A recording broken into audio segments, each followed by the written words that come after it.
I'd like to welcome you to the first panel of our conference. This panel is really going to look from an interdisciplinary perspective at empires, both historical and modern. My name is Brendan Hill. I'm the Associate Dean for Students here. I'm also a historian, and later this afternoon I'll be teaching a class on comparative empires, so hopefully some of them will be in the audience today. I'm going to start today by introducing all of our speakers. Our speakers will speak for 20 minutes each, and then at the end we'll open up the session for question and answer.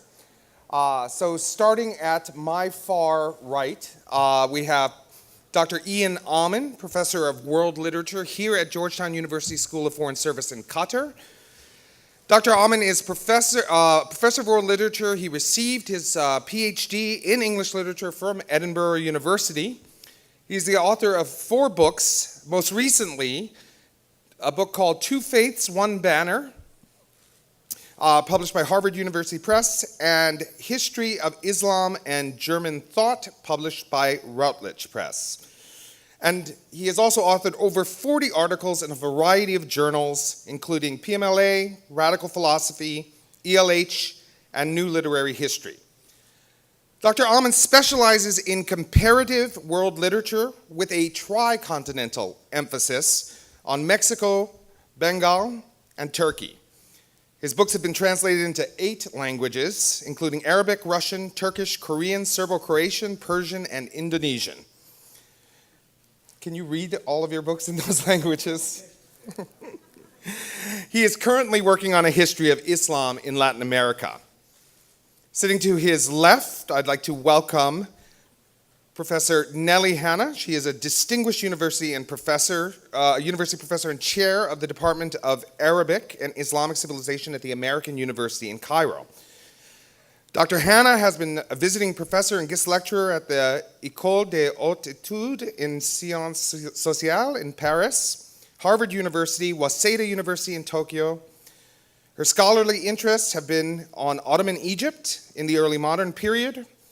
Her work focuses to a large extent on the social groups outside the establishment, such as artisans, traders, and merchants, with a special emphasis on the economy and its impact on culture and on society. She has published in English, French, and Arabic. Her recent publications are Ottoman Egypt and the Emergence of the Modern World, 1500 to 1800, by the American University in Cairo Press, 2014, Artists and Entrepreneurs in Cairo, 1600 to 1800, and Early Modern Capitalism by Syracuse University Press, and In Praise of Books, A Cultural History of Cairo's Middle Class, 16th to 18th Century, Syracuse, 2003. Finally, In Praise of Books, I'm sorry, did I just say that? Syracuse. In Praise of Books, A Cultural History of Cairo's Middle Class, 16th to 18th Century, Making Big Money in 1600, The Life and Times of Ismail Abu Taqiyya, Egyptian Merchant, Syracuse, 1998. To her left sits Wendy James. Dr. James is an emeritus professor of social anthropology at Oxford and fellow of St. Cross College. She's previously taught at the universities in Khartoum, Aarhus, and Bergen. She has served as the president of the Royal Anthropological Institute in London and vice president of the British Institute in Eastern Africa. She holds an honorary doctorate in sciences from Copenhagen, is a fellow of the British Academy, and in 2002 was appointed a commander of the British Empire, showing that these things are still very alive and well. Her interests include the links between the aims of long-term history and of social cultural anthropology, and she has worked with archaeologists and philosophers on questions of common interest. Her primary ethnographic research was carried out in the Sudan and Ethiopia, where she later undertook a series of humanitarian consultancies. Her most recent books include The Ceremonial Animal, A New Portrait of Anthropology by Oxford University Press in 2003, and War and Survival in Sudan's Frontierlands, Voices from the Blue Nile, Oxford Press, 2007. Seated to her left is Jim Reardon-Anderson, Sun Yat-sen Professor of Chinese Studies and Senior Associate Dean and Interim Dean of the Edmund A. Walsh School of Foreign Service, Georgetown University. He has been a member of the Georgetown faculty since 1985 and has served as Director of Inter-University Program for Chinese Languages and Studies in Taipei, Chief Librarian of the C.V. Starr East Asian Library of Columbia University, Director of the Committee on Scholarly Communications with the People's Republic of China, Director of Asian Studies at Georgetown University, and Director of the Master of Science in Foreign Service Program at Georgetown University. In addition, and last but not least, he is the founding dean of the School of Foreign Service here in Qatar. Dean Reardon-Anderson is the author of 5 books on the history and politics of China, most recently, Reluctant Pioneers, China's Expansion Northward, 1644 to 1937 by Stanford University Press in 2005, study of Chinese frontier expansionism and settlement. Last but not least, Karine Walther is an assistant professor of history here at the School of Foreign Service in Qatar. She holds a PhD in history from Columbia University, a maîtrise and licence in sociology from the University of Paris, and a BA in American Studies from the University of Texas, Austin. We are all eagerly awaiting the publication of her book entitled Sacred Islam and U.S. Foreign Policy from 1821 to 1921, which focuses on how ideas about Islam influenced American foreign relations between the Greek War of Independence and the end of World War I. And I think that that's coming out by University of North Carolina Press, August 2015. So I'd like to welcome everybody. I'd like to welcome you. And we will start with our first speaker, Ian Almond, who is going to discuss versions of the comprador intellectual in Latin America, South Asia, and the Middle East. So basically I'm going to spend these next 20 minutes very briefly talking about the native informant. The native informant understood as a voice which is bought or co-opted or seduced by power. And a voice which in many ways, and a subjectivity which is in many ways appropriated by empire in order to advocate using a local vocabulary inflected in a local consciousness the interests of empire. And I think I'm going to start by talking, this is an Indian poet writing in 1854, okay? Michael Madhusudan Dutt. I love the language of the Anglo-Saxon. When a man suddenly stands before her to the golden shrine of whose beauty his impassioned soul kneels in the sinless idolatry of love, the sound of whose voice is sweeter for far to him than the strains from angel harps. He is as one dumb. What tongue can utter the thoughts of delirious joy which oppress his bosom? I acknowledge to you that I need not blush to do so, that I love the language of the Anglo-Saxon. Yes, I love the language, the glorious language of the Anglo-Saxon. My imagination visions forth before me the language of the Anglo-Saxon in all its radiant beauty, and I feel silenced and abashed. Just to supply a few reservations to Michael Madhusudan Dutt was a great Bengali poet, and I wouldn't like to reduce his extraordinary oeuvre to this kind of moment of sycophancy here, this moment of sort of startling Anglophilia. And secondly, just to introduce a further complexity, Dutt, as a Bengali, his own frustrations and sense of self-alienation from the Bengali community did contribute in some way to this quite striking moment of, I would say, false consciousness. But nevertheless, this moment really is sort of, I've started with this to give it a sense of how a vocabulary of really Anglophilia could be cultivated in the middle of the middle of the Indian 19th century under British Empire. Now, Dutt was not by any means the only one who does this. I've just finished writing a book on a guy called Nirad Chowdhury, writing a century later. Nirad C. Chowdhury was one of the most famous Indian writers in English of the 20th century, and spent most of the 1950s to the 1970s retrospectively lamenting the loss of British Empire. So he was an Indian Anglophile, infamously so, simultaneously liked but also hated in India, and really argued for the advocacy of British rule. And it's in these kind of figures that I'm interested in, because I'm not just going to talk about Nirad Chowdhury today. I'm also going to go right up to the present. I'm going to be talking about Fareed Zakaria, the Indian journalist and political thinker, I'm going to talk about Enrique Krause, a Mexican historian and literary critic. I'm also going to be talking about Fouad Ajami, who's an Arab-Lebanese historian and political thinker. And I'm going to say that there's three sort of devices that run in these contemporary native informants that they use to legitimize and endorse empire. It's going to be the transcendentalizing of empire, what I would basically call landscape design, and then finally the humanizing of power and the positive redescription of it. Let me start off with the idea of the first device. What this would be, the transcendental of empire, would be the decontextualizing of imperialism, lifting empire out of the messy, violent origins and lifting it into some kind of super-historical, transcendental realm. Certainly, when we look at Chowdhury, in Chowdhury's biography of Clive of India, obviously the first British conqueror of Bengal in the 18th century, Chowdhury writes in the openings of Clive of India that for a long time he had been thinking about looking at the British rule in India sub specia eternitatis, from the viewpoint of eternity. This is Spinoza's phrase. And really, when we look at the way Chowdhury wants to sort of portray India, in fact, I'll just ask you to look at the second paragraph here, paragraph B. In India, despite the greed and personal animosities that marked the establishment of British power, there was a counterbalancing grandeur.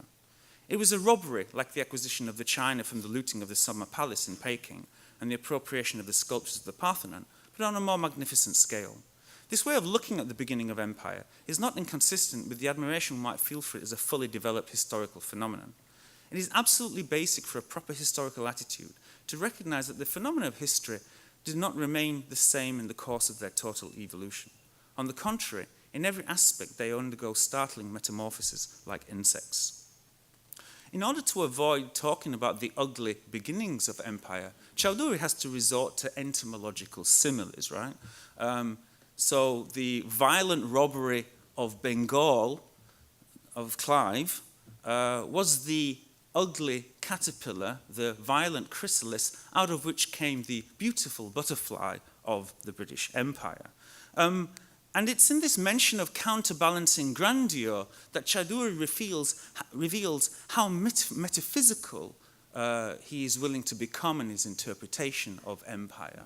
Like the Leibnizian monad, whose essence persists through time and consists in the totality of its moments, Chowdhury is going to interpret British rule as a 200-year-long phenomenon, one in which the violent beginnings of plunder will be retrospectively redeemed and coexistent with the later stages of grandeur that were to follow. The second device that I want to talk about today is landscape design. Basically, this will be the construction of cultural, political, social landscapes which legitimize military action, colonization. The supply of sweeping panoramas which will legitimize and justify the worldviews of their authors at a single glance, is a crucial aspect in all of the authors that we are looking at. Fouad Ajami has a line about the Americans in Iraq. He says, he calls them strangers with mighty machines, trumpeting new possibilities in a landscape full of cynicism and cruelty. Ajami, it's easy to get them mixed up. Ajami brilliantly, I think, redescribes what is violent military action as the arrival of possibility in a landscape of violence and sterility. And the magical function of a landscape, its spontaneous ability to bypass cogitation and trump the mere rhetoric of factual argument by an appeal to a visual sequence of tropes, is something we see displayed with equal brilliance in the Mexican historian Enrique Krause. If you look along, look how succinctly Krause communicates, in talking about the Aztecs and Hernan Cortes, the famous Spanish conqueror of the Aztecs, how he communicates a sense of the Aztecs' own culpability in what is essentially their self-conquest. And we're looking here at C. The Aztecs, imprisoned by an ethic close to any improvisation and by a paralyzing respect for their ruler, could not react. Before he was a captive of Cortes, Montezuma was a captive of his own cosmogony. Within 40 words, Krause folds in 3 essentializing traits of the Aztecs: a slavish attachment to a tradition, an uncritical and questioning acceptance of authority, and a cosmic fatalism, to transform the Spanish into co-oppressors, or if you like, oppressors of the already self-oppressed. And this is what these landscapes, when they are successfully implemented, this is what they do best. They shift and change the parameters of the ethical. They reapportion blame so that victims become perpetrators and conquerors become co-oppressors. Fareed Zakaria, God bless him, takes this activity of landscape design and its ideological device to a global level. Unlike Fuad Ajami and Enrique Krause, who limit themselves to the descriptions of mere continents, Fareed Zakaria describes a world which is becoming wealthier and wealthier as, I quote, the poor are gradually being absorbed into growing and productive economies. This pattern of spreading democratic prosperity is disrupted only by a tiny minority of the 50 poorest countries, or as Zakaria calls them, basket cases. Unsurprisingly, the, I quote, dysfunctional societies of the Arab world, end quote, are amongst these poorest countries. Fareed Zakaria reliably informs us that even supporters of democracy in the Middle East, I quote, are forever prone to delusion, denial, and fantasy, end quote. And in certain moments of reading his books, his statistical omniscience is truly breathtaking. There's one line, I'm not making this up, I'm quoting it exactly, where he says, up until the 1970s, most Muslims were illiterate and lived in small towns and villages, end quote. Now, for Zakaria's landscapes to work, the systematic deletion of certain elements has to take place, of Western military action in these regions, of Western attempts to overthrow democratic regimes, of Western business interests and strategic alliances, and of course, of previous histories of violence and colonialism. Only once these elements have been removed, have been carefully painted out of the canvas, can Fareed Zakaria call the entire Middle East, I quote, a swamp. The third device I'm going to talk about today is humanizing, the humanizing of power, or if you like, the positive redescription of power, often military power. Empire, be it the British Raj, the US Army, the Conquistadores, the United Fruit Company, empire wants to present itself as a group of basically well-intentioned human beings struggling against an environment of backwardness and suspicion, trying to bring help and technology to people in need. And humanizing of power is an essential ingredient in this. In Fuad Ajami's book, General David Petraeus, obviously a senior figure in the Iraq operations, but also we now know an advisor present during the US counterinsurgency campaigns of torture and murder in Central America during the 1980s. General David Petraeus features quite visibly in Fuad Ajami's book, The Foreigner's Gift. And it's so quasi-deifying that I would like to have a look at it for a moment. Tell me how this ends. This was one of David Petraeus' mantras, superbly articulate and confident. He had a way of flinging about his more revealing utterances as he went about his work. Petraeus came by his sense of command in a natural way. Intense and wiry, physical fitness was a personal code. He moved about with speed and restlessness. He had cannibalized the best of the American military to put together his command. There was Elizabeth Oliver Young, a Rhodes Scholar, an impish young captain, the star of her class at West Point, General Richard Myers, who had an intellectual curiosity matched by his decency and grace of manners. And before I comment on this rehumanization of power, I'd like to bring in another quote, this time by Enrique Krause, talking about the violent and bloodthirsty Spanish conquistador Hernán Cortés. This is Krause writing in his book, The Redeemers, about Cortés.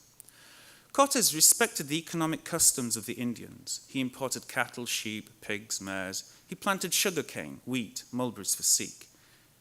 He found and worked the first mines. He built, with independence in mind, cannons and fortifications.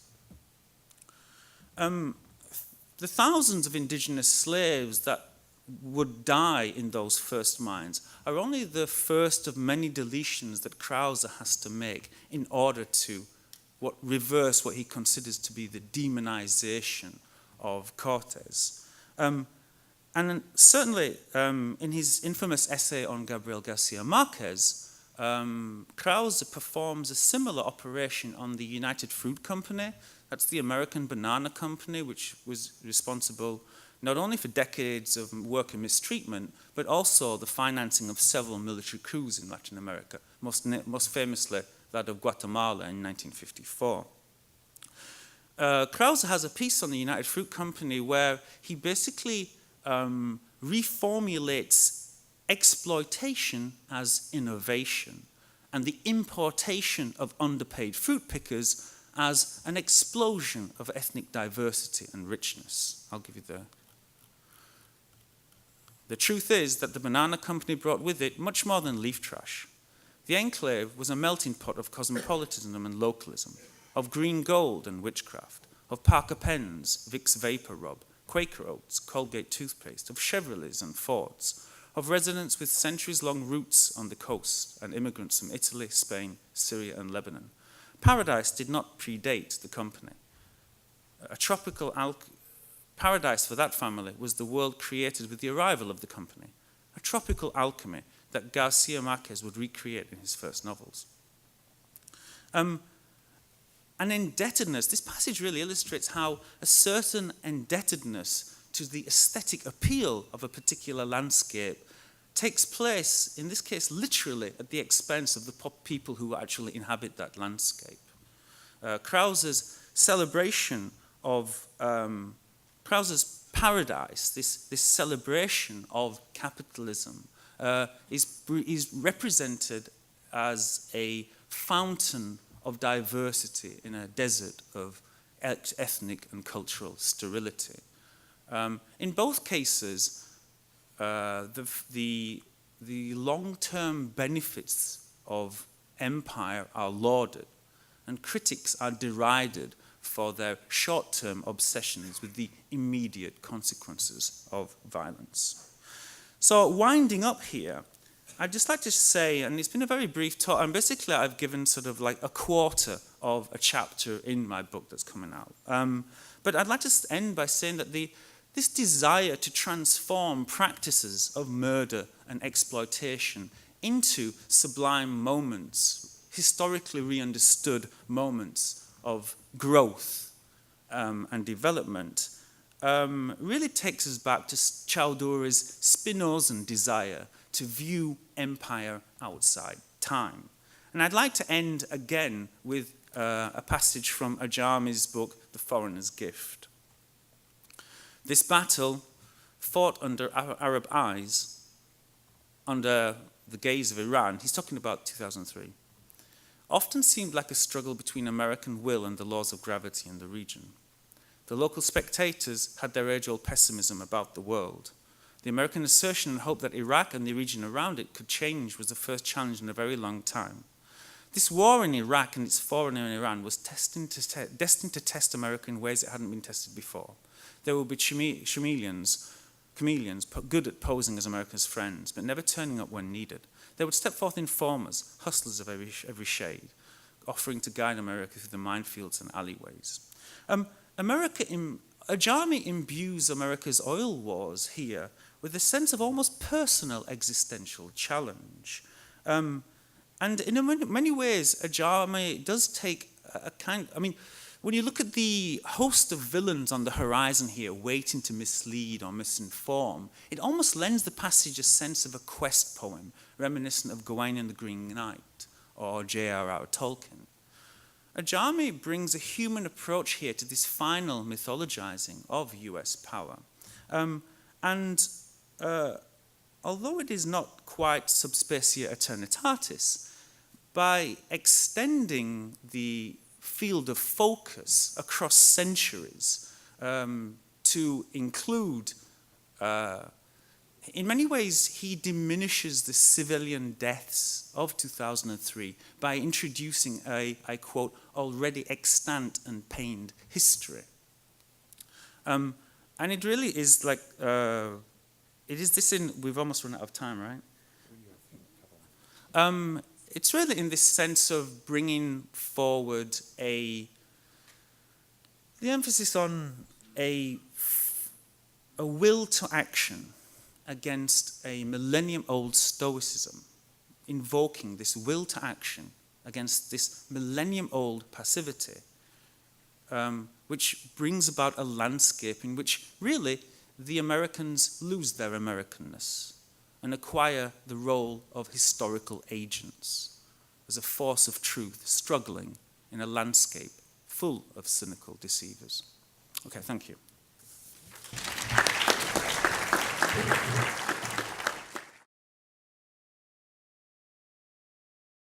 Thank you very much. I think I can make my subject a little bit more specific. I gave it a title of Language and Empire, Egypt between 1300 and 1800. There is a peculiarity about the Arabic language in that because of its religious dimension, it has always been quite important for people to try and preserve the language as it was in its Quranic form. So there are many, many studies about the Arabic language, and there are many scholars who have done great efforts to try and preserve it for following generations. However, like any other language, it is subject to change, and this change can be due to the context of any particular period. It can be due to social, political, or cultural conditions, which have an impact on the way that we use language. So that is true of language in general, and it is true of Arabic. Therefore, what I'm trying to say is that we have levels of language. We have the classical language, which is the language of the Holy Book, and we have a language that changes because people change, because there are shifts in social, cultural, economic conditions, and that brings a change in the way that we use language. However, I should point out clearly from now that I will talk about text, but I'm talking about written language. I'm not talking about the spoken language. That's obvious since my references go back 5 centuries.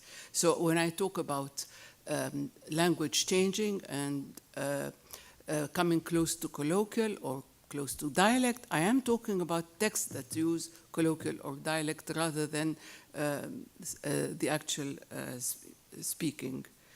Of course, Arabic is used in very many lands, and in all these lands or countries, there are dialects. What I'm referring to specifically is Egypt, and because we have texts, written texts, probably more than any other country, from the 7th century, the 8th century, the 9th century, that is in the papyrus collections. We have in the Geniza connections from the 9th, 10th, 11th centuries, and a bit later. We have court records from we have an almost continuous millennium of written texts, so it is possible to make some comparisons on the way texts are written.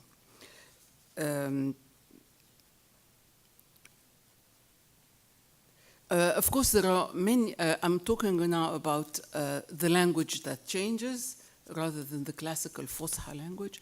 There are many factors that can bring about this change, and certainly the factors that we find in the very early period are not the same as the factors that we find in the later period, which I will discuss. For example, there are texts that use dialect and colloquialisms in the papyrus collections of the 8th and the 9th century, but we could attribute that, although there are not all that many studies that do it, we could attribute that to the process of Arabization being as yet incomplete. We could attribute it to the fact that people who wrote in the Arabic language were not fully educated. Maybe they're semi-educated because some of the language is substandard and so on. So what I want to say is that the factors behind such changes in the way that language is written do change between one region and another, and they do change between one period and another.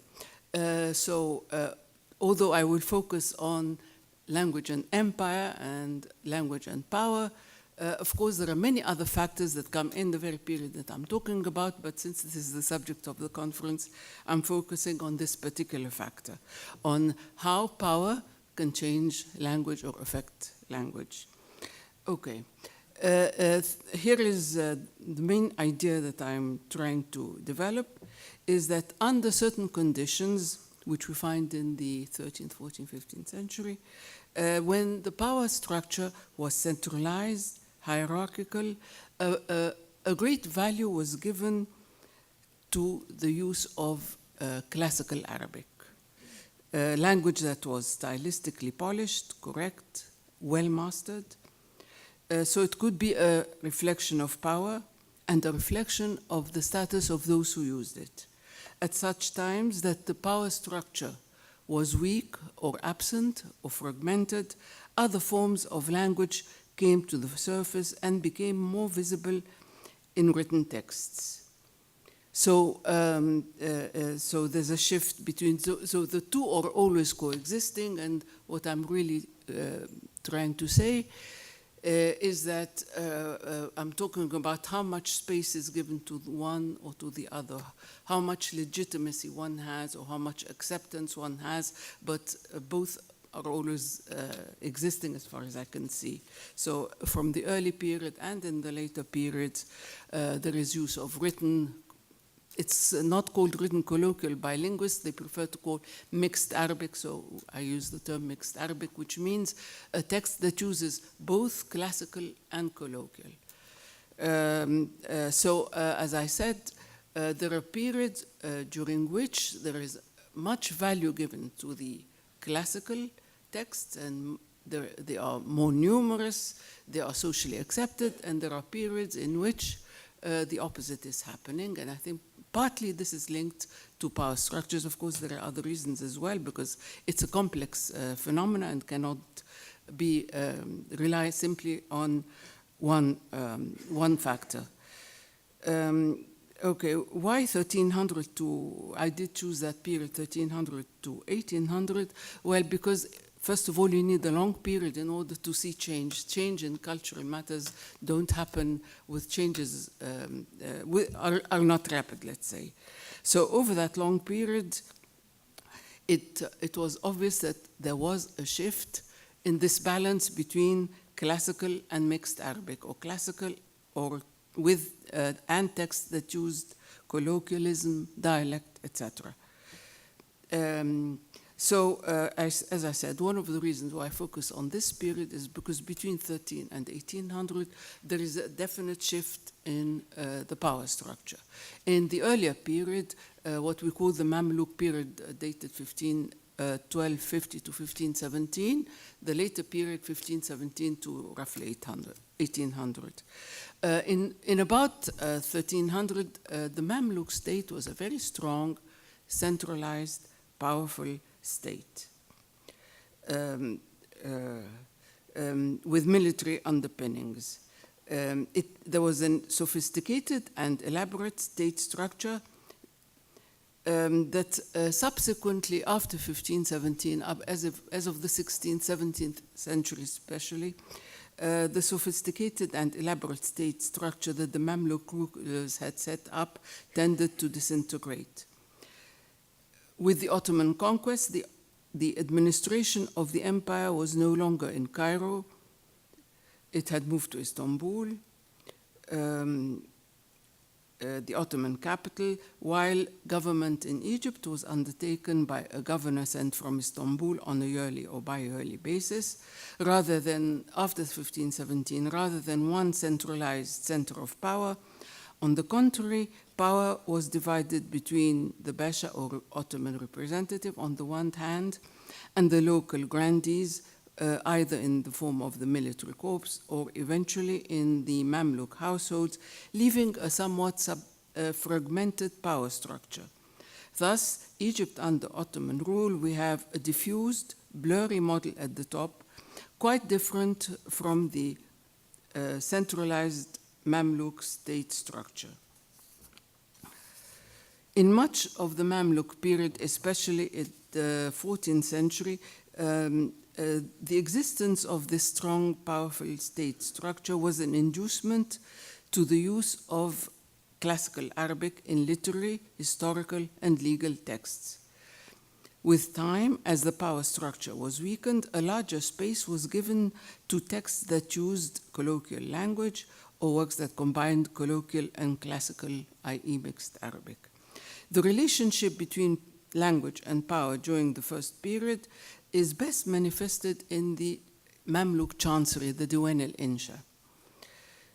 This Diwan al-Insha was that body which was responsible to write out the formal correspondence of the Sultan. And we know quite a lot about it because a lot of the people, several of the people who were in charge of this chancery wrote manuals on how to run the chancery.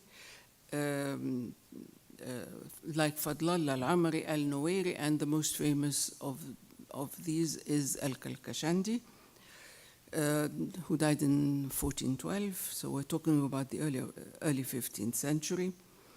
And what they did was leave us models of the letters that the Sultan has to write, models on how he should address people, how he should address his inferiors, how he should address people who are neighboring rulers, how he should address officials in the state.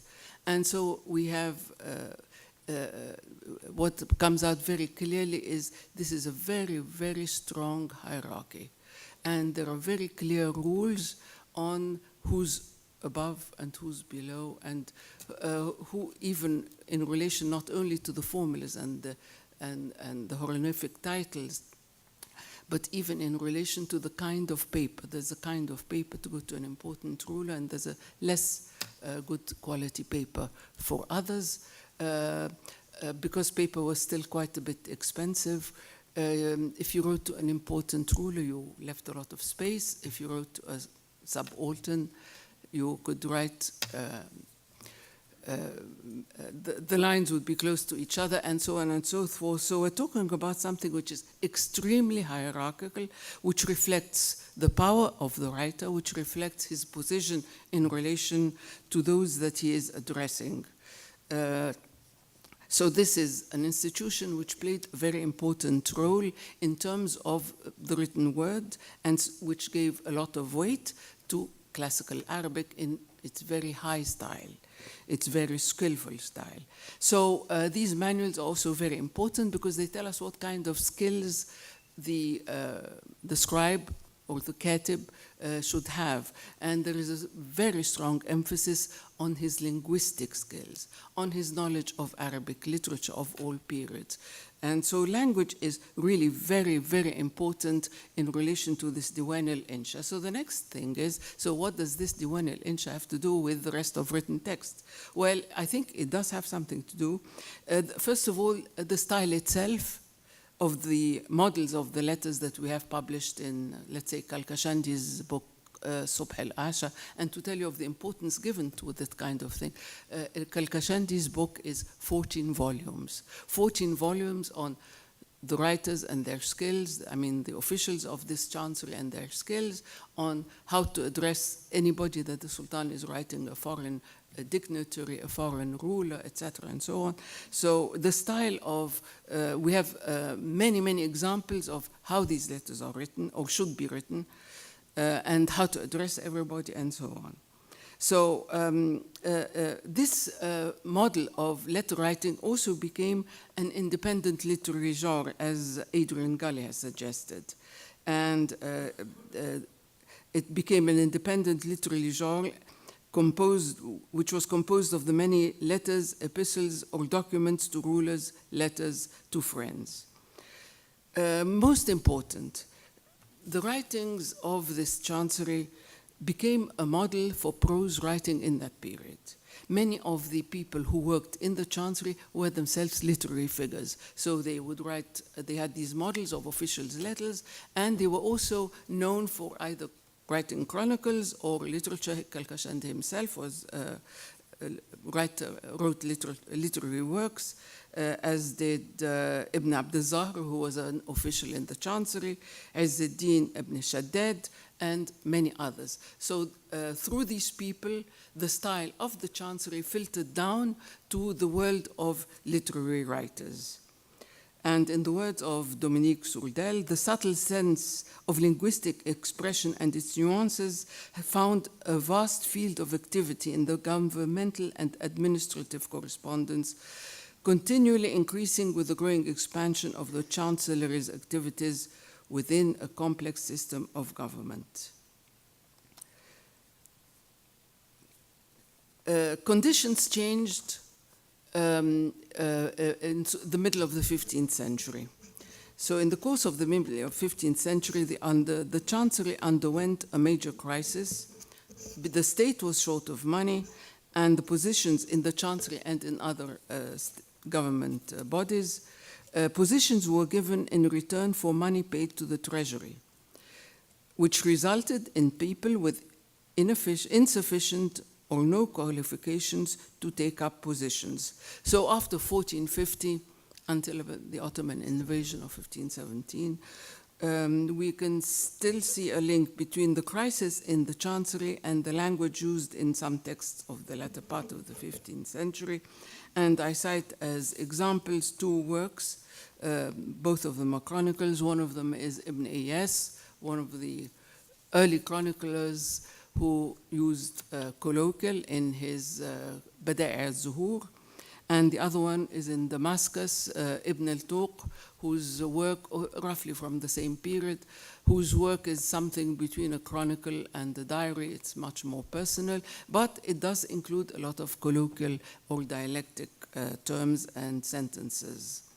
An even bigger change came following the Ottoman invasion of Egypt, when the work of the chancery came to an end. Well, it came to an end because there was no longer a sultan, and the government correspondence was transferred from Cairo to Istanbul, and that's of course where the same phenomena takes place. I mean, stylistically, language becomes more flowery, there's a new style of chancery writing, etc., that takes place in Istanbul. But if we remain in Cairo, what happens is rather different.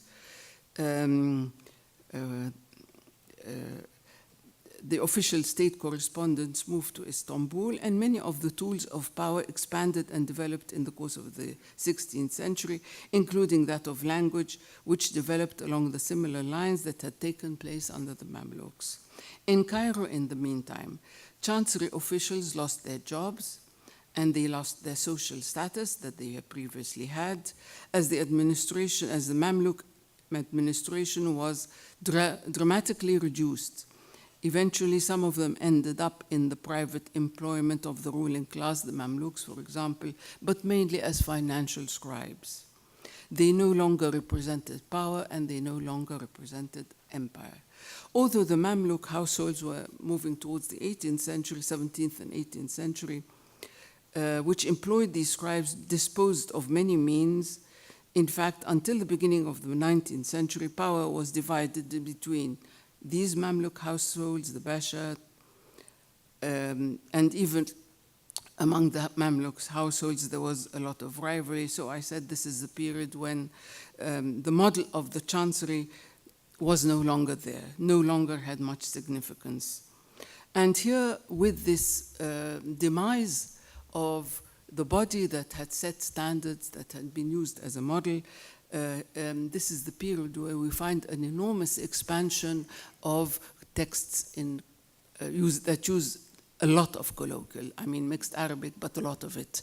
First of all, there is an expansion in the number of texts. Second, there is an expansion in the types or the genres of writing. So it is no longer simply in literary works, or especially in literary works that are humorous and light. It also appears, this sort of spoken language, it appears in chronicles. It appears in dictionaries. There are quite a few dictionaries that are concerned with local dialects, with local words, with local vocabulary. It occurs in many other things. For example, the correspondence of the Coptic Church, and here I have to give that to Magdi Gerges, who's the specialist in this field, and he has shown me a number of these texts. For example, the 17th and 18th century correspondence between the Coptic Patriarch and the bishops, provincial bishops, in colloquial. A little bit later, the registers of the Coptic in the 19th century, of the Coptic Patriarch, are written in very, very funny language. I mean, quite far, I think, from, not substandard, but far from classical Arabic. The same is true, hagiographies, as the work of Phoebe Armagnos has shown, the Coptic hagiographies or the lives of saints, also written in colloquial. And therefore, I think we're talking about a really important phenomenon. It's not, by the way, and it's not accidental. It's quite a relevant phenomena taking place, even in court records. Court records are supposed to be legal documents. I mean, the court records of the 16th century onwards, which exist in Cairo as they exist in all the cities of the Ottoman Empire.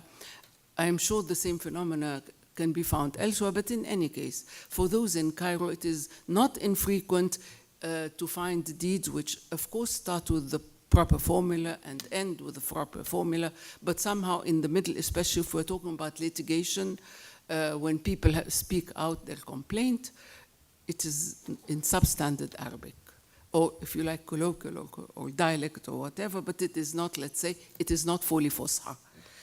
And so, as I said, in all these texts, we have a kind of language that has a kind of dialect that has spread into works of very many kinds. So to conclude, the Mamluk state had a power structure that was centralized and highly hierarchical. The state used various forms of soft power to exhibit its strength and consolidate its power. For example, the construction of monumental architecture all over the city. For those of you who are familiar with Cairo, in a sense, these buildings that are often placed in very visible places and in very crucial points of the city in the center, all of them were soft power type of exhibit. The various ceremonials that the rulers made in order to be visible.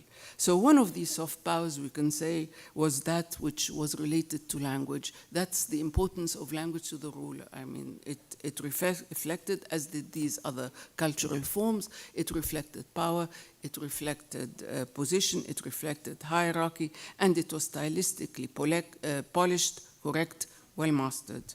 It influenced literature, belles lettres, in the Mamluk period. When the Mamluk state structure was weakened and subsequently erased, other forms of language came to the surface and became visible in written text. The mixed language, or the mixed Arabic, penetrated many kinds of texts and eventually gained a legitimacy even among scholars and academicians. Men of great academic standing, like Jabalti, the historian, Murtada al-Zabidi, the lexicographer, either made use of or showed interest in colloquial words and phrases. So in short, the study of language is closely tied up to culture, politics, and it can shed light on historical perspectives that broaden our understanding of any particular period. So if we extend the study of language to history rather than to keep it in the domain of linguistic studies, I think there is a lot that we can learn in terms of historical studies, and thank you very much.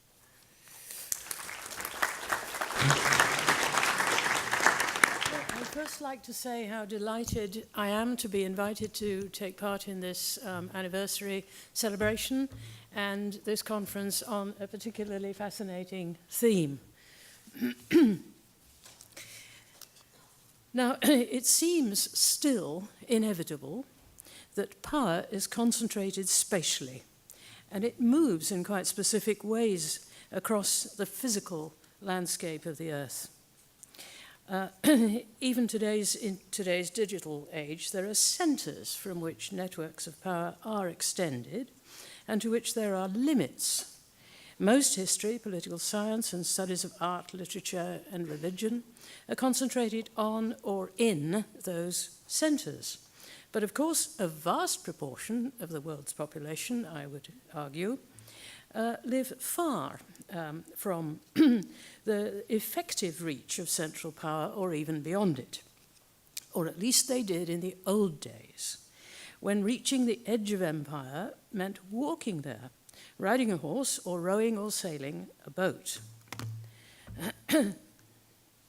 Now, my talk is based on a comparison between two such frontier zones, essentially beyond the reach of the Roman Empire, which is illustrated here, and even arguably from empires of modern times, let us say the last century and a half.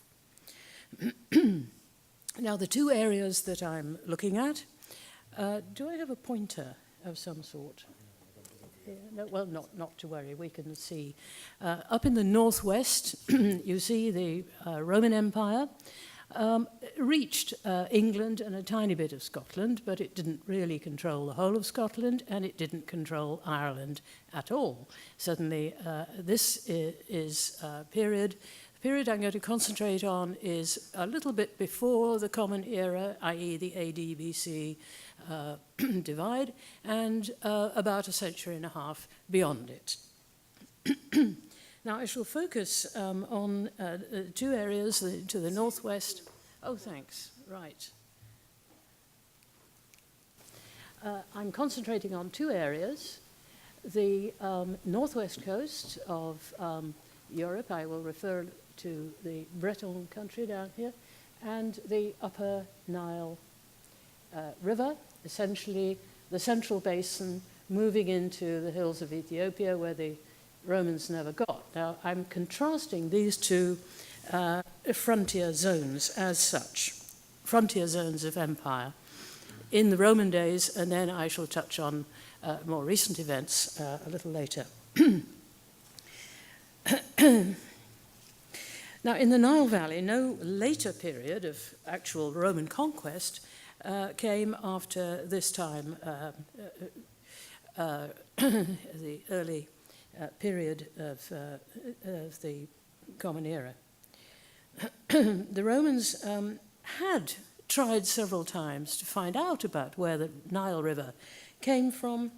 There had been explorations and trade further south through the kingdom of Kush with its capital at Meroe in the modern Sudan and along the Red Sea coast to the kingdom of Aksum and what is now Eritrea and Ethiopia. Now, it just happens that I'm familiar personally with these two clear examples of frontier districts. I was brought up in the English Lake District, very conscious of our peripheral position, close to the Scottish border, with a father who came from Wales and very, very far from London. Both my parents were keen on the Lake District and its history. I soon picked up the ancient Celtic way of counting sheep, Yan Tan Tyra, 1, 2, 3, in the old Celtic language of Cumbria, long extinct.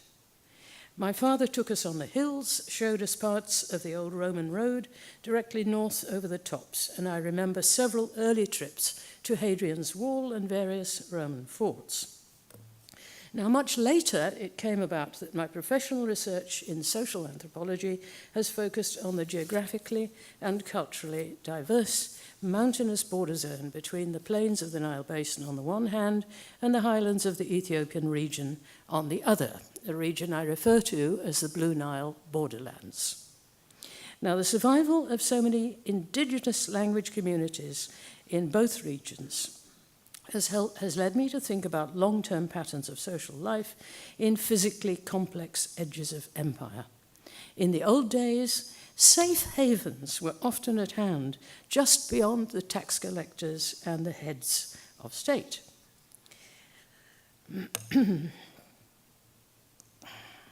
Now, this is a recreation of a world map once sketched out by Ptolemy, but the originals obviously have been lost, but reconstructed in the 15th century by Schnitzer. And here you see on the map, I've indicated the two areas I've chosen to study. There you see the British Isles, right on the edge. And here you see the Nile Valley. You see the concentration on coasts and on rivers as waterways, as ways of accessing the frontiers very clearly here. And in the next picture, I've got a close-up of the upper tributaries of mainly it's the Blue Nile. Upper tributaries of the White Nile is not yet fully in focus in the geographical mind of the ancients. So if we look at the two cases, we see the emphasis that the old geographically conscious historians have put upon access by sea and rivers especially. Now, if we go on to ancient Egypt and Nubia, you will see that down here we have the kingdom of Kush, and we have the capital city of Meroe, which is here. And you'll see on the slide a picture of one of the several royal cemeteries. Very little known area of pyramids connected with royal burials in Meroe. And down here we have modern Khartoum, which gives you a sense of how they relate physically to each other, and you see the coming together of the White Nile and the Blue Nile. Ancient writers were very interested in this area. Even in the 5th century BC, Herodotus himself went as far as modern Aswan, out of curiosity as to where the river came from. Centuries later, the problem had not been solved, and the Emperor Nero sent a significant expedition south from what is now Aswan area to find the sources of the river in AD 61. They were supplied with a military escort by the Meroites, along with recommendations to the neighboring southern tribes. Now, the expedition does seem to have reached the swamps of the upper White Nile and heard tales about the mountains on the Blue Nile as well. But none of this curiosity was followed up by military or trade purposes, as far as we know. Now, here we have a bronze head of the Emperor Augustus, which was captured by the people of Kush, the Meroites, now northern Sudan area. It was captured from a statue of Augustus. He was really quite a new emperor who had managed to appropriate Egypt as part of his empire just a few years previously. Then there were fights, there was conflict between the Meroites and the Roman army, and this head was captured in about 25 BC, and it was buried under the steps leading into a central temple of the city of Meroe.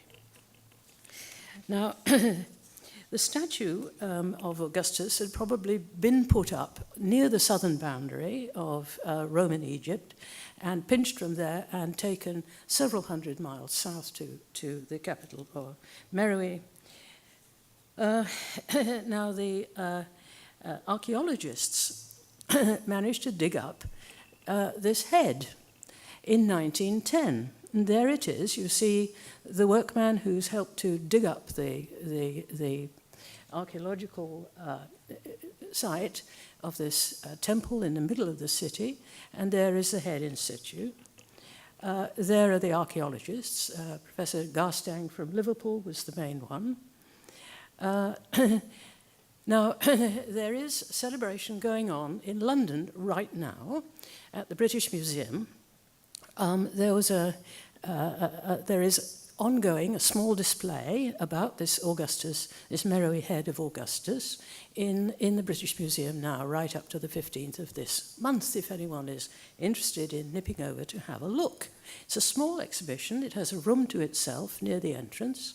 And here, among other things, you see this menu of not a menu, but a notice about a banquet in London at the Savoy Hotel to mark this extraordinary find of the head of Augustus in what was then the newly conquered Sudan, part now of the British Empire, along with the Egyptians, of course.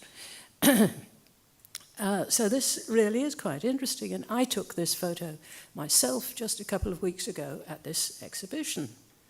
So the sort of succession of British power, which includes this highly symbolic activity by the archaeologists, the succession of the Brits over the Sudanese, over the Romans, and so on, is all really quite, it is very evocative of some of the points that Professor Doyle was making in her speech earlier this morning. Now, the Brits, it's worth recalling that not long after the Meroites captured and buried this emperor's head in the middle of the Nile Valley, the Romans were already on the way to controlling parts of what are now the British Isles. It was a little later, it was about a century and a half later, that we find the Romans struggling to get outside what is now England and to move into Scotland. Now, about a century and a half after the Sudanese got hold of this head of Augustus, what do we find? We find another head found in Scotland, about a century and a half later. This marble head is from a larger-than-life size statue. It was found near a place called Hawkshaw Castle, a dozen miles from Peebles in Scotland, in what once was the tribal territory of the Selgovai people. It's now in the National Museum of Scotland and described in their 1980 publication, Romans in Scotland. They suggested it was once part of a triumphal monument set up to the Roman conquest of the area. But an interesting question is being raised by scholars on a website called Roman Scotland. These scholars suggest that given the major conflicts caused by invaders into what is now the lowlands of Scotland in the 2nd century AD, the head may have been looted by locals as a war trophy, possibly even a challenge to the Roman advance. They consider the figure may well have been of a Roman governor of Britannia, and they point to Corbridge in modern Northumberland, English county, as a possible source. It had been sacked and rebuilt a couple of times, we know that. And this map shows you where they are thinking. These are critical scholars. This is not the accepted. It was found here in the 18th century, and it's now in the National Museum of Scotland. But where did it come from, and why is it just a head and not a whole statue that's fallen over? Well, it probably came from Corbridge here. These are some other small Roman forts, but this is all before the days of the Roman wall, the Hadrian's Wall, of course. Now, given what's happening, it seems to me, these days, to questions of regional identity and autonomy within the British Isles, it seems unlikely that London will be demanding to have this particular looted head added to its own collections alongside the head of Augustus in the British Museum. Now, let's go on to some ways in which London used to see, or southern England used to see the north. This is a map of England, actually Britain. It's a map of Britain by a monk from the 13th century. Now, you can see the emphasis on coastal inlets and rivers as means of transport. You can see Hadrian's Wall, which is there now, coming across here. And this is the more northerly Antonine Wall, which in fact was never built in stone. It was just turf and a ditch. But the Hadrian's Wall is very, very permanent, as you know. And beyond that, really, this is a very miserable representation of the majesty of Scotland. It's shrunk, it's small. You can scarcely see any ways into it, just some sort of little symbolic bumps around the coast. Now, we then have a map from a little later, 1695, which is Roman Britain, produced in the 17th century, as you see. And here again, you see very clearly emphasized in much more detail the western coast of Scotland and Ireland. These are ways in which people have tried to get into the country for trade or for whatever other imperial purpose, but haven't done so very well. This is a Roman fort in Cumbria, in the middle of the Lake District, where I was brought up and where my father used to bring me. It's looking down towards the sea, the Irish Sea. And here you see a map of the surviving languages of northwestern Europe, mainly the these are the Celtic languages surviving today in Scotland, in Ireland especially, Irish Gaelic, Welsh Gaelic, and Breton in Brittany.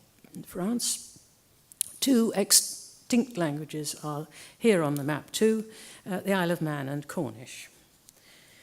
Now, let's move to Africa, as long as I still have a little time. 1 minute? About 5 minutes. 5 minutes. I've marked here the region that I have called in some of my writings the Blue Nile borderlands. And you can see how those tributaries of the old Blue Nile have how they appear on a modern map. And you can see the extraordinarily diverse pattern of hills and valleys. And of course, the height of the Ethiopian highlands is about 8,000 feet above sea level. So that movement in this area, penetration into it and movement around, very difficult. Now, I'm going to move quickly to a couple of other interesting pictures. You remember the Roman fort of Hardknott in Cumbria. Here are stone-built forts, which to me are very evocative of this kind of building on the edge of empire. These are from the early Ottoman period in what is now Western Ethiopia, in the Benishangul area, which was part of the Turco-Egyptian Sudan. Local people told the archaeologists they thought these were built by the Italians during the Second World War, but in fact they have shown that these were built in the 1830s, not the 1930s, after the Turco-Egyptian conquest of the old Funj kingdom of Sana'a.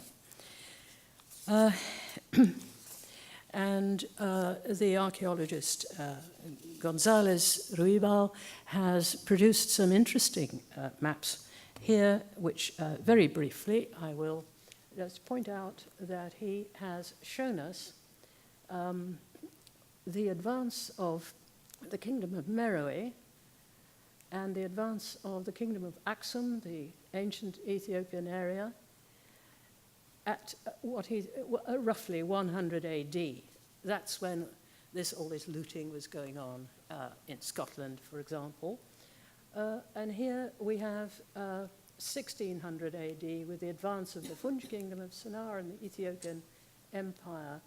And here he has sketched in the current position of surviving minority languages. And it's here on the older one, but that's the current position, not as it was so many centuries ago.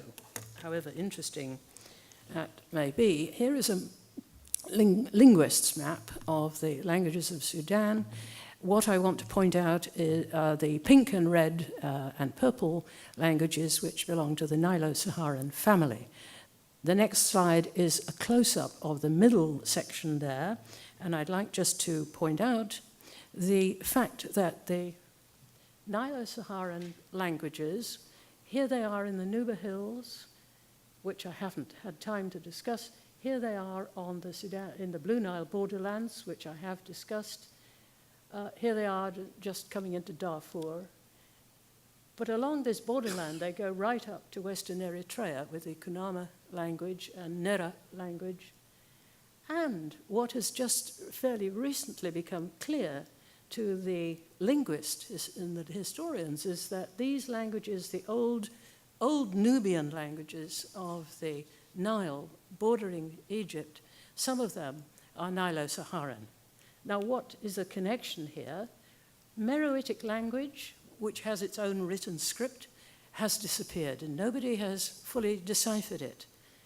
It's extremely likely, the scholars think, that it was a Nilo-Saharan language, possibly of the Coman family, which I will come to. Here is my own sketch of the main areas in which I have done fieldwork over the years, especially during my time teaching in the University of Khartoum a long time ago, and more recently on the Ethiopian side. You see these languages, including Kunama. I focused on a number of the Coman languages and can speak one of them reasonably well. I've written about these things. Okay. But in the modern situation, where are the safe havens between these expanding empires?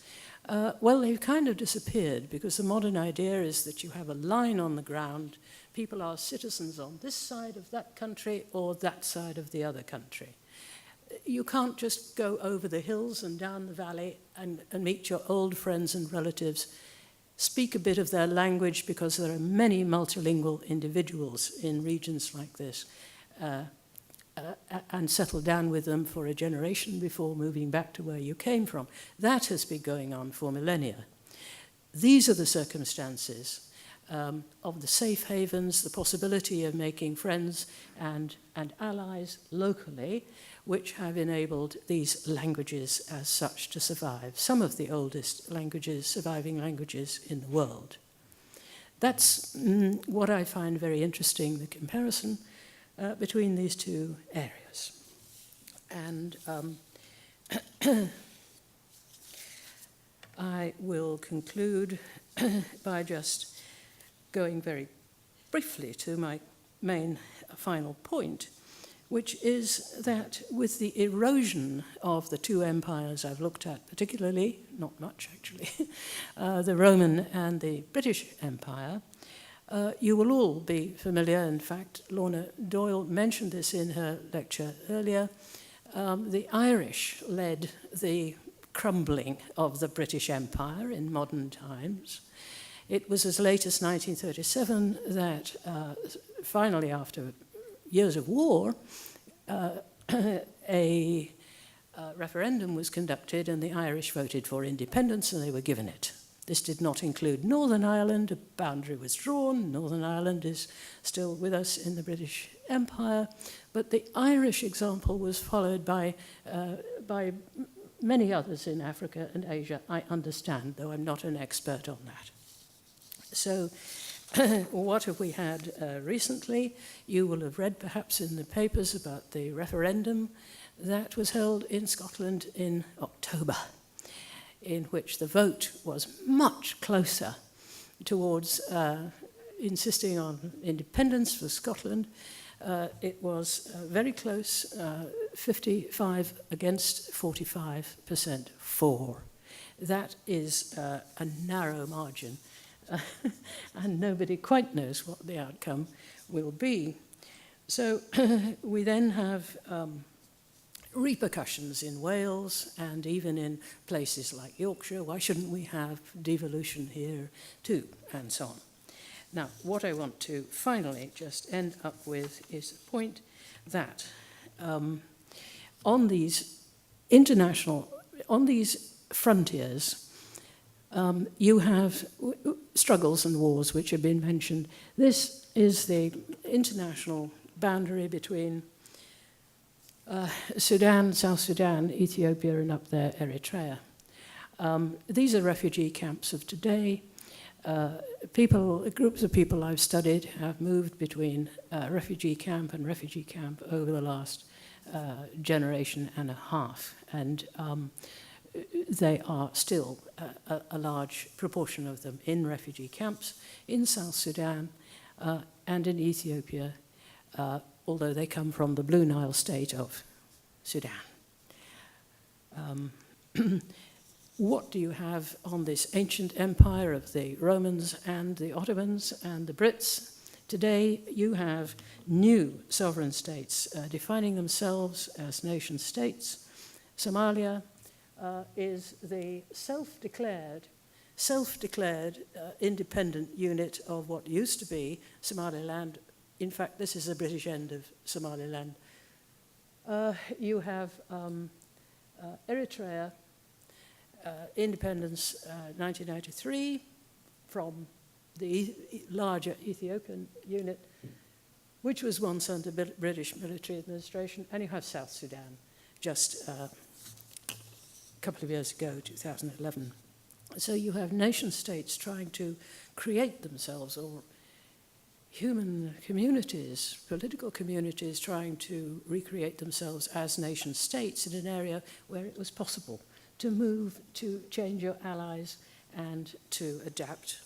And the survival of languages is the main thing that these two areas have in common, even in the current circumstances. Thank you. So I want to talk a little bit today about the nature of history and use the Chinese case as an illustration of the nature of history. History is a kind of a dialogue between the present and the past. The historian has to take the past seriously, both with regard to evidence. You have to actually find what really happened. You can't just make it up. And you have to demonstrate some respect for the world as it was seen by people of that time. But we don't write history for them. We write history for ourselves, so that the historian is also constantly changing to address the assumptions and cultural questions and issues of his or her present time. And that dialogue between present and past, I think, has very much dominated the writing of history of our generation. We start, if you look at history as it was, the history of China as it was written in the late 19th and early 20th century, it was very much shaped by the perception of China as a victim. China was the sick man of Asia in the 19th century, a country of poverty, starvation, famine, opium addiction, and the like. And that image really persisted into the 20th century. This is one of the classical images of China in 1937. This is an orphan in the middle of the railroad tracks in Shanghai following the bombing of Shanghai by the Japanese.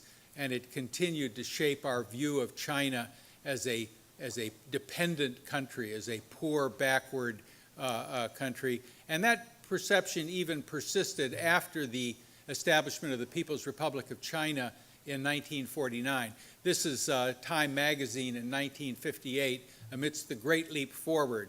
And you see this dour-looking Mao Zedong in the foreground and the impoverished subject peasants laboring under the exploitation of the Great Leap Forward.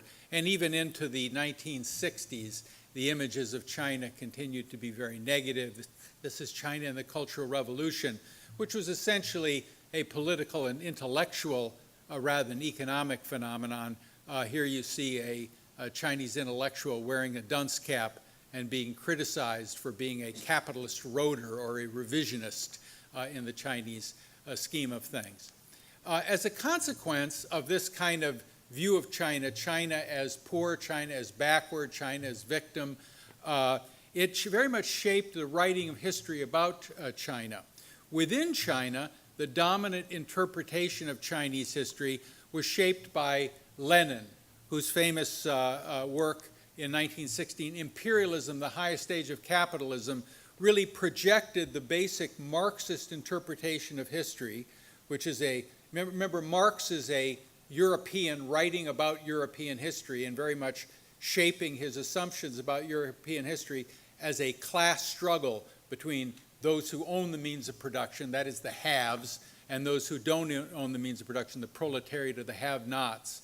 And Marx wrote very little about international affairs because his preoccupation was primarily European history, and he assumed that the same course of events that he believed had played out in Europe would play out elsewhere. But Lenin really projects that Marxist interpretation onto the world in the 19-teens, and after coming to power in the Russian Revolution, enshrines this interpretation of history as the globalization of the struggle between capitalism and the proletariat, or between the owners of capital and the working class. So that now international affairs is largely dominated by the haves on the one hand, those are the capitalist countries, the imperialist countries, and the have-nots on the other hand. Those would be in the late 19th and early 20th century, those would be the colonies, but even after the liberation of the colonies and the formation of national governments in the mid and late 20th century, those would be what we call the underdeveloped countries or the developing countries or the third world. That the interpretation of international affairs as framed by Marx/Lenin is one of the inequality between the dominant imperialist countries and the subject dependent countries or colonies. And that is exactly the view that was dominant in the historiography within China in the early 20th century, and especially after 1949, especially after the coming to power of the Chinese communists, the formation of the People's Republic of China in 1949. That is the dominant interpretation of history that most Chinese youths in history learned about. And so this is a kind of a cartoon. This cartoon happens to come from 1898. You see here Queen Victoria, Kaiser Wilhelm, Tsar Nicholas II. That woman on the right is the symbol of France, and then a samurai, a Japanese samurai, kind of looking over the carving up of China by the imperialist powers and waiting to take his bite, which he will do in the course of World War I and then later, of course, in World War II. And behind him, behind this group of imperialists, is the Manchu dynasty, the victim of this carving up. So that kind of bipolar world of a imperialist class on the one hand and a victimized China on the other hand was the dominant view within China. And it persisted, as I said, even up into the post-49 period. This is a cartoon from the People's Republic of China, that is Communist China, in the 1950s. And you'll see Japan now captive of the U.S. imperialist powers, having destroyed Japan at the end of World War II, but now dominating Japan in the post-war period. Now, historians of the West took a different view of China. This was not a primarily Marxist view of China, but it did share the presumption that China is this poor, backward, underdeveloped country. And the dominant figure here was a man of that I learned from, and the kind of dominant figure in the historiography of China in the West, John King Fairbank, who was historian of China at Harvard during the period after World War II, right up until his passing in the 1970s. And Fairbank's view of China was he didn't deny that the imperialists had exploited China. He was not an apologist for imperialism, but he was more interested in what the Chinese did about it. And his basic thesis, if you want to sum it up in one word, comes from the title of his book, China's Response to the West. That is to say, if you want to understand Chinese history, you've got to understand how the Chinese responded to this stimulus from the outside world. It was, after all, in this framework, the West that was dominant, the West that was modern, the West that was powerful, the West that had the right answers to things. And the question was, how would China respond to that stimulus coming from the outside world? So it did not deny the existence of imperialism, but its focus was really on China's response to this situation. And it looked at, for example, how did the Chinese modernize their military? This photograph comes from the Jiangnan Arsenal, or the first arsenal set up by the Chinese in the 1870s. And you see them learning how to build modern cannons and use gunpowder, learning from the West. This was entirely a Chinese enterprise, but using Western technologies and Western advisors. Or you can see it at the intellectual level. You can see it in the 19th century foreign missionaries. This is a group of missionaries with their Chinese converts teaching the Chinese about the modern world. In particular, in the case of the missionaries, not just religion, but especially science, medicine, and general education. And they were the kind of the major producers of modern education and modern medicine in China in the late 19th and early 20th century. So the question was really, how are the Chinese learning from their masters in the West? It was, again, it's a dependent China learning from the outside world. And this image of China, as I said, persists down to the post-49 period. This is the 1964 explosion of the Chinese nuclear weapon. This was the first atomic weapon exploded in China in 1964. But again, it's entirely based on a technology and a scientific understanding of nuclear reactions that are derived from the West, passed through the Russians, and then to Chinese experts operating under Russian advisors. So it persists, this notion that if you want to understand China, you've got to understand how China came to understand the West, how it modernized itself under this Western stimulus. Now, that picture of a dependent China, either exploited by the imperialists a la Lenin, or responding to the West a la Fairbank, I would say that picture has largely been displaced in the last generation. And again, one of the reasons I think it's been displaced is not because the history of China changed. Those were the same guys doing the same thing in the past that they've always done. I would say the primary stimulus of this revisionism has come from the changes that have occurred in our generation in China, and it has caused people to reassess the origins of China. And it goes something like this. Here is again Time Magazine's Man of the Year in 1985. It is Deng Xiaoping. He came to power in 1978. Mao Zedong died in 1976. There was a kind of a period of disorder, and then Deng Xiaoping, who had been ousted during the Cultural Revolution, comes back. Deng Xiaoping was one of the members of the revolutionary generation. He'd been on the Long March. He'd been a comrade of Mao. He was discredited during the Cultural Revolution. He comes back in 1978, and by the mid-'80s, he is now the symbol of a revived China. He introduces the reforms in the Chinese economy, the introduction of what has become the Chinese model of development, which is a strong authoritarian government. Remember, Deng Xiaoping is the guy who sent the army into Tiananmen Square in 1989. He's no bleeding heart liberal. He's a tough authoritarian leader, but he's introducing now this new model of development in China, which is going to be authoritarian government with liberalized economics, with a greater scope for the private sector, for what we would call capitalism. And under his leadership, the Chinese economy takes off. From the mid-1980s right up until very recently, average annual growth rates well into the double digits. By far, without any exception whatsoever, the most rapid and dramatic period of economic growth in the history of the world. And of course, it comes to fruition in the Beijing Olympics of 2008. This is China's appearance on the world. And I would say it's significantly this change in the perceptions of China that have changed our history. That historians of China have kind of woken up and said, oh my God, China's not this victim of the 19th century, not this sick man of Asia. China is a modern, powerful, wealthy state.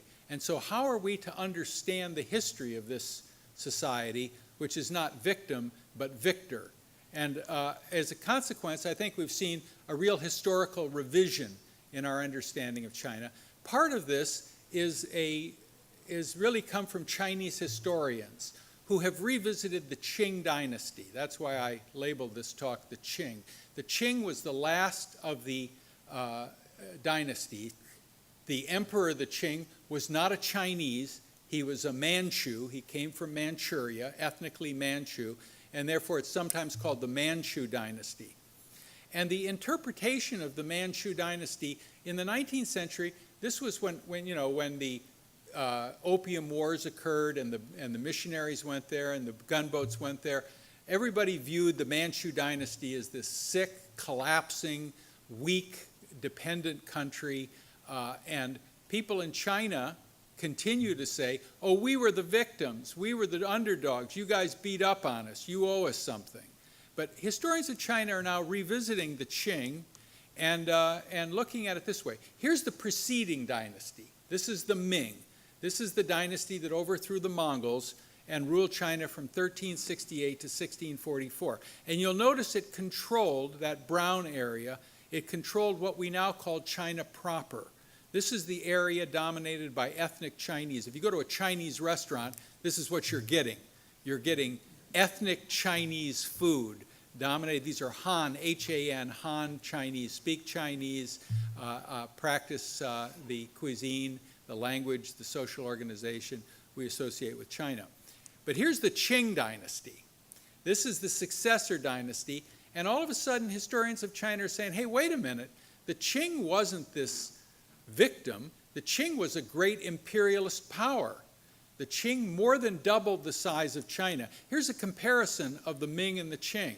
The Ming in the dark red, the Qing in the pink, and you'll see that they more than doubled the area of China, and they did so by taking over these regions. I got it right here? Yeah. So here's Manchuria. This is where the Qing, this is where the Manchus come from. Here's Mongolia, now an independent country. This is Inner Mongolia along here.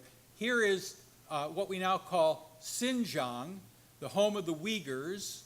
These are not ethnically Chinese people.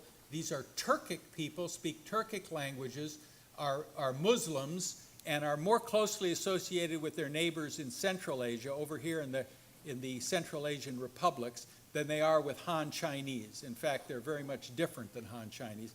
And here are the Tibetans, similarly an independent people. If you look at the people's, this is the People's Republic of China. This is what we call China today. And you'll notice that China today includes all of this, what the Ming considered China. This is where the ethnic Han Chinese are. This is where the rice and noodle cuisine is located. But China today is now no longer a purely Chinese society. It's a multi-ethnic country that includes Mongols here in Inner Mongolia, Uyghurs out here in Xinjiang, and Tibetans. So it's a much transformed society, and I think Chinese historians are now beginning to reassess the origins, the imperial origins of China, and say, hey, wait a second, this wasn't a bunch of losers. These were the bosses of Asia. This is the big, powerful, expansive empire of that part of the country. Secondly, and as Professor Doyle alluded to, there has been a reinterpretation of what we call early modern history. Early modern history has replaced the preceding view of history. This is the 1981 book by Eric Jones called The European Miracle. And if you will, up until the 1980s, the model that most people had of world history, of most Western historians had of world history, was as of 1500, there was a kind of level history, right? And then from 1500 on, and particularly after 1800, there was the European miracle in which Europe took off. And these stagnant countries of Asia and Africa remained behind. That was the kind of model of history. And so the problem was how to explain the European miracle, how to explain the rise of the West. We could explain the stagnation of Asia because these were old, backward, stagnant societies. And the real question was, how did Europe make this great leap? That view has largely been replaced, as Dr. Doyle has pointed out, by a different understanding of modernity that assumes that modernity, the modern world, is much more shaped by universal processes that occurred not only in Europe but also elsewhere. And so, if you will, one of the questions that the historical revisionists produced by world historians is not why the rise of the West, but why the stagnation of the East. That maybe the West, maybe Europe is somehow an aberration because European history was really being shaped by other forces. Here is a kind of picture of what you might imagine the European miracle to look like. It's perhaps best caught in Francis Fukuyama's History at the End of the Cold War, The End of History and the Last Man, which assumes that the European combination of democracy and capitalism would be victorious everywhere. Instead, what we now have is a different interpretation of world history that considers that the West was really unique and unusual. It was unique in two ways, I think. I think it's good to preserve the notion that the West only, and only in Western Europe, do we see the rise of modern science and of the application of science to industry. And secondly, it's only there that we see the application of fossil fuels to the enormous expansion of energy. But in the other dimensions of the emergence of modernity, in political organization, in military expansion, in large-scale public works, in the formation of integrated markets, and in the cultural unity, we see a much broader shared process of modernity that now embraces the entire Eurasian supercontinent, including China. So that's a notion of Chinese history. Sorry.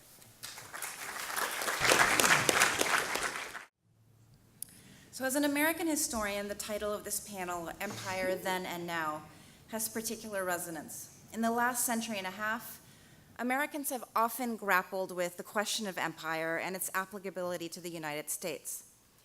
Part of the tension over this issue has stemmed from the existence of a powerful competing ideology that has helped drive American identity.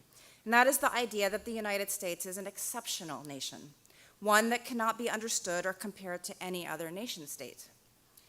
Indeed, even when Americans have conceded an imperial past, they have often continued to depict the United States' imperial ventures as different, as exceptional. They have used the words of Thomas Jefferson to describe the country's expansion as an empire of liberty, spreading its values across the continent and beyond through benevolence rather than selfish commercial and military interest. Alternatively, when acknowledging the existence of a more formal American empire, such as the annexation of the Philippines in 1898, Americans in the past have often labeled such actions as an aberrant hiccup in an otherwise unflawed trajectory of benevolent exceptionalism. Of course, such attitudes began to change with the work of New Left historians in the 1960s. But more than any other moment, the study of American empire has flourished in the period after 9/11, as American military actions abroad, often justified with the rhetoric of spreading American democracy to the world, have led contemporaries to question whether the United States was attempting to form a new 21st century global empire. By extension, such questions have led American historians to reconsider the United States' imperial past within a wider global imperial framework. My paper today tries to contribute to this scholarship by examining the role that empire played in American reactions to the Germano-Ottoman call for a global holy war in November of 1914. In July of 1914, the world witnessed the breakout of World War I in Europe. 4 months later, after the Ottoman Empire joined the Central Powers, German Orientalists convinced the young Turk rulers to call for a global jihad. This call to holy war had a specific message. It asked Muslim colonial subjects in allied territories to align with the Ottoman Empire and rebel against their colonial rulers. This strategy was part of a larger German plan to try to foment colonial revolutions throughout the British and French empires. The Holy War call went out in the first weeks of November 1914 and targeted over 130 million Muslim subjects living under French, British, and Russian imperial rule. These colonial territories stretched from South Asia to North Africa, including Egypt, Persia, India, and the Muslim populations of the Russian Empire. The German wartime alliance with the Ottoman Empire was in part driven by such strategic plans. As the German ambassador to the Ottoman Empire confessed to the American ambassador, Henry Morgenthau, quote, "The big thing is the Muslim world. If we can stir up the Mohammedans against the French, English, and Russians, we can force them to make peace." Now, although the United States would maintain official neutrality until 1917 and was thus not subject to the Germano-Ottoman call for global jihad, reactions by American diplomats, journalists, missionaries, and the American public nonetheless reflected a wider concern about the threats pan-Islamism, pan-Asianism, and anti-colonialism posed to the safety of its own imperial holdings. Indeed, in 1914, Americans were extremely sensitive to any threat of colonial insurrection. Having finally won a tentative peace after over a decade of brutal military battles with insurrectionary Filipino Muslims in the Philippine Islands, and facing ongoing threats of insurrection in the north by exiled Filipino nationalists, Americans were on heightened alert. After the war had begun, German strategies to support activities of Indian nationalists fighting British colonial rule also directly involved the United States. Many of these Indian nationalists were living on the west and east coasts of the United States, as well as in the Philippines. This forced Americans to confront these clandestine networks of German anti-colonialist intrigue on their own shores. Now, the American public and diplomatic response to the Ottoman Holy War in 1914 and its efforts to combat anti-colonial activism highlight the existing contradictions between emerging Wilsonian rhetoric of national self-determination and a more complicated reality, which sought to protect American imperial interests alongside those of its European allies. Of course, in the United States, much like in Britain and France, American concerns about the menaces posed to the world and its own imperial territories by pan-Islamism and Muslims had a much earlier genesis. After the United States annexed the Philippines after the Spanish-American War of 1898, the specter of a holy war waged by Filipino Muslims against American military forces was commonly raised by both colonial administrators and American journalists. In addition, according to one American missionary working in the Ottoman Empire, Filipino morals' religious beliefs could pose a strategic threat to the United States from Muslims outside of the Philippines. As he noted, American annexation had attracted the attention of Muslims across the world. Quote, "For this is the age of pan-Islamic revival, and already lineal descendants of the Prophet Muhammad have cast their lot among the people of these islands."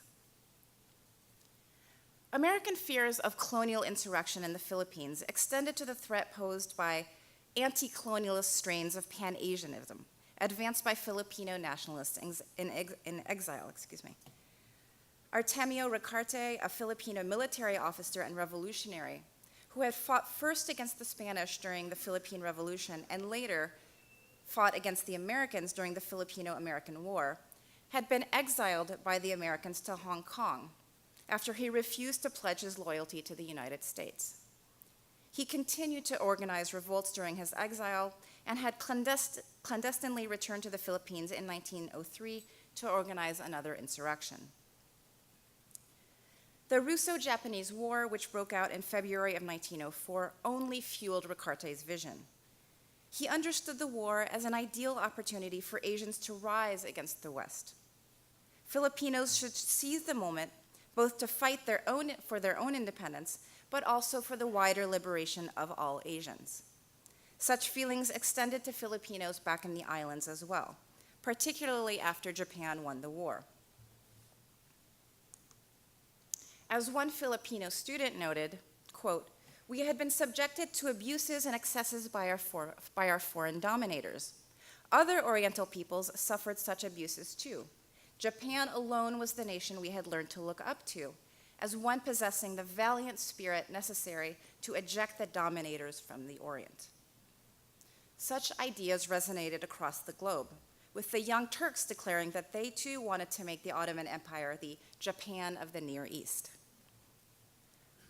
American colonial and political elites were well aware of the connections between Filipino aspirations for independence and the threats of Pan-Asianism and Pan-Islamism.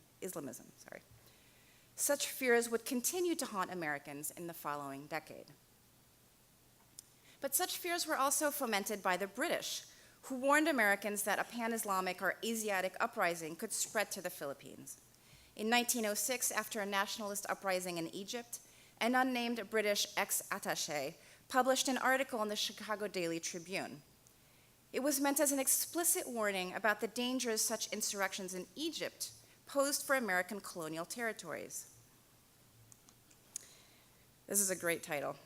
Entitled, "No Gratitude to White Man, Islam, Take All You Can Get, Then Kill" is slogan of Muslim movement.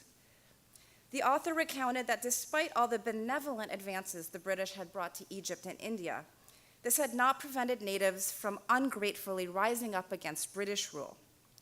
Americans should pay close attention, for such events offered an object lesson for American governance of the Philippines. Indeed, the author continued, all Orientals were capable of such treacherous behavior, for they harbored an innate hatred of white men. But such feelings were particularly acute, quote, amongst those Asiatics who are Muslims, because there was something in Islam that invites and promotes fanaticism to a greater degree than any other creed. In addition to the threat of Pan-Islamism to the American empire, in the period before World War I, the possibility of domestic holy wars was also raised by American journalists when Muslim immigrants in the United States found themselves in local legal disputes with Christians. In August of 1913, when skirmishes broke out between local Syrian Christians and Muslims in Michigan, the Grand Rapids Press warned in an article entitled "Christians in City Fear the Mohammedans" that the, quote, age-old conflict between Mohammedan and Christian had arrived to the United States. Local Syrian Muslims had allegedly formed a secret society and raised over $800 for a war fund to allay any court costs resulting from attacks upon infidels. That same week, almost 1,000 miles away, the Grand Forks, North Dakota Evening Times reported that a judge had put an end to an alleged holy war that had erupted between Christian and Muslim Turks living in Fargo, North Dakota. The alleged holy war was in fact a legal dispute that had emerged when the former had refused to pay rent on a building owned by the latter. Such domestic concerns revealed how Americans enlisted the language of holy war whenever immigrants in the United States who happened to be Muslims found themselves in legal battles against Christians. Although these domestic outbreaks of alleged holy war remained limited, just 1 month before the Ottoman-German call, another news story exploded on the pages of major American newspapers across the countries, and it served to remind Americans of their complicity in global empire. Oops, sorry, that was the Christians in city fear the Mohammedans. In early September of 1914, the Ottoman ambassador Rustam Bey publicly lashed out at the United States in a widely republished interview with an American journalist. The ambassador denounced the hypocrisy of recent American critiques of Ottoman imperial violence by highlighting the excesses of European and American imperial powers. He reminded Americans that France had, quote, smoked to death in caverns the Algerians fighting for the independence of their land, and that England's response to the rebels in the Indian Mutiny was to blow them off with guns. But more importantly, he also reminded Americans that the United States had engaged in its own imperial repression to quell colonial and minority insurrections. He referenced the brutal military tactics Americans had used against Filipino colonial subjects, including waterboarding, alongside the extrajudicial violence regularly committed against African Americans as examples of Americans' own policies of repression. Quote, the thought of the lynchings which occurred daily in the United States and the memory of the water cures in the Philippines should make them chary of attacking Turkey in connection with acts of savagery committed by her under provocation. He asked Americans to put themselves in the place of Turks. Supposing that the Negroes were discovered to be engaged in a conspiracy with the Japanese to facilitate the invasion of the United States by the latter, how many of them would be left alive to tell the tale? In making such comparisons, the Ottoman ambassador explicitly placed Ottoman, European, and American empire under the same umbrella. The ambassador caused even more concern, however, when he revealed that he had received a telegram from the Qatar National Volunteers, an Indian nationalist organization based in New York. In the telegram, the organization's members promised that, quote, if Turkey goes to war against England, the Hindus and Muslims in India and elsewhere will support it in every way. Thousands of volunteers ready. Whether or not it was deliberate, the ambassador had made the link between colonial insurrections and a possible Ottoman call to holy war even more explicit. As soon as the Ottomans put out their call, American journalists responded, publishing thousands of articles in local and national newspapers that expressed alarm about the possibilities such a call would have on the world and the United States more specifically. The Philadelphia Inquirer tried to explain what exactly a holy war would mean for the world. They included an illustration of alleged Muslim fanatic. You can see.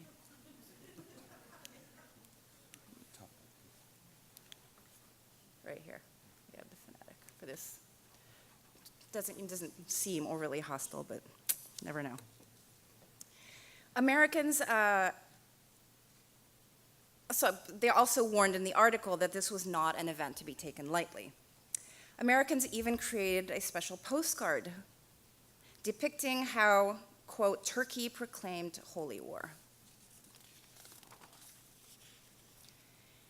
Information about the call to holy war also came through official diplomatic correspondence. American Ambassador Henry Morgenthau expressed his alarm about the, quote, danger of spreading such incendiary literature among a wildly fanatic people, by whom one can assume he meant Muslims all over the world.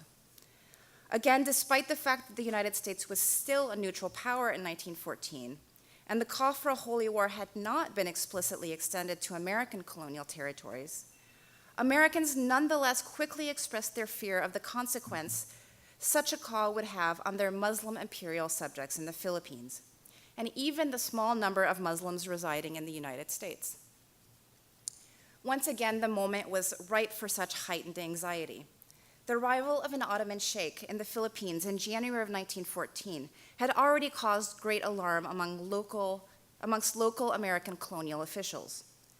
American rulers believed that instead of guiding Filipino Muslims in their religious practices, the sheikh had actually come to foment a holy war rebellion against American authorities. Although there is no evidence that this was the sheikh's intention, he was nonetheless pressured by American colonial rulers to leave the Philippines. The connection to the Holy War was later made explicit. As American colonial officials noted in the report on the islands for 1915, quote, "There had been for some months rumors that Constantinople was not only planning, but organizing and carrying on propaganda throughout the Mohammedan world preliminary to a holy war to be declared against all Christian governments and people, a revival of militancy to the uttermost parts of the Mohammedan territory. In view of these rumors, which were attracting some attention among Mohammedans here and the Philippines, this arrival of an emissary from Constantinople was not conducive to the tranquility of the public mind." Coincidentally, that same month that the Ottomans put out their call for holy war, American colonial elites were facing yet another attempt by Ricarte to foment a colonial insurrection in the Philippines. Now, having thwarted an insurrection amongst Christian Filipinos in the north and expelling the Ottoman Sheikh from the south, American journalists continued to highlight the dangers the Holy War could pose for American colonial governance in the Philippines. One journalist from the Grand Rapids Press warned his American audience that should Filipinos answer the Ottoman call to holy war, the particularly violent character traits of Filipino Moros would combine with their religious beliefs to create a particular kind of Muslim beast that would put a rabid dog to shame. As he noted, the Moros are Mohammedans, but their fanatic courage and murderousness out-Islams Islam. No Muslim is deadlier than the Moro. Multiply this furious madman by the 10,000, and you have an idea of the bloody problem which would face Uncle Sam in case a real holy war aroused the Mohammedans of the Philippines. Although Americans had tried to disarm the Moro population, the same journalist maintained that Moros would, quote, "unearth their guns from a secret arsenal and engage in a deadly massacre of Americans." But according to the same article, such a threat extended even to the United States. If Ali Baku, the meek-eyed acrobat in a New York vaudeville theater, suddenly charges down Broadway, killing right and left, till he himself is literally cut and shot to pieces, you in America may know that the Holy War is really on. Given this heightened anxiety, Americans felt some degree of comfort when Filipino Moros reassured the American governor of the Philippine Islands that they would stay loyal to the United States. But fears of colonial insurrection would only continue. British diplomats had been alerting American immigration officials and American colonial rulers that Indian nationalists had been actively plotting against the British government from both the west and east coast of the United States, and from the Philippines themselves. British secret operatives had been spying on Indian nationalists in both Canada and the United States even before the outbreak of World War I. During World War I, they convinced American immigration officials to arrest Indian anti-colonialist activists because of the threat their ideas posed to both the United States and Britain. British officials used American fears about their own colonial territories to their advantage.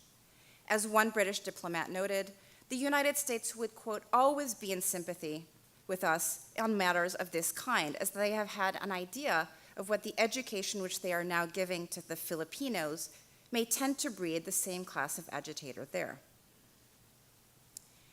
American immigration officials relied on new immigration laws to bar Indian nationalists, whom they classified as radicals and anarchists, from migrating to the United States. They used the same laws to arrest Indian nationalists who had succeeded in entering the country. Indeed, Americans quickly incorporated anti-colonialism into domestic definitions of what it meant to be a radical or anarchist. Let me jump ahead here because I'm running out of time.